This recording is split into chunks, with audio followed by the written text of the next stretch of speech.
จ็บซ้ำใดบ่เคยจะท้ออ้ายรอให้เจ้าเห็นใจทรมานสำไรก็ยังหักเจ้าอยู่วันใดบ่เห็นหน้า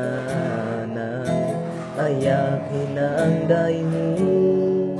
หัวใจอ้ายมันโหนหูคือสิเป็นบ้า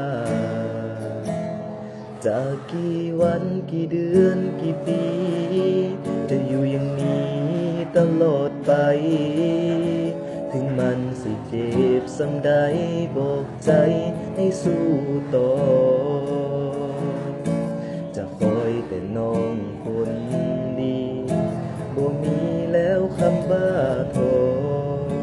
หัวใจของอ้ายนี่น้อมีเจ้าคนเดียว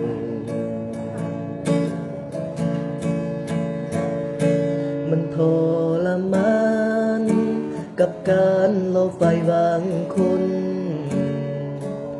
หัวใจสับสนเหมือนคนที่ให้วิญญาณหูอยู่แก่ใจว่ามันทรมานแต่ใจก็ยังดื้อลานหักเขาอยู่ไปสิว่าจึงได้บ่สนไปสิจมสิลาอย่าเข้าไปอ้ายหักเจ้าหลายยากที่จะทนใจ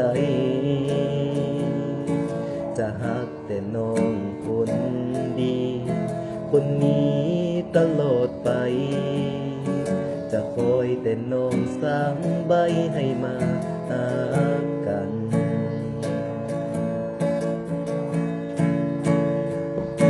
มันทรมานกับการรอไฟวางคุณหัวใจสับสนเหมือนคนที่ให้วิญญาณหูอยู่แก่ใจว่ามันทรมานแต่ใจก็ยังดื้อลานหักเขาอยู่ไปสิว่าจึงได้บ่สนไปสิจมสิลาอย่าเข้าไปอ้ายหักเจ้าหลายยากที่จะทนใจจะหักแต่น้องคนดีคนนี้ตลอดไปจะคอยแต่น้องสามใบให้มาหากัน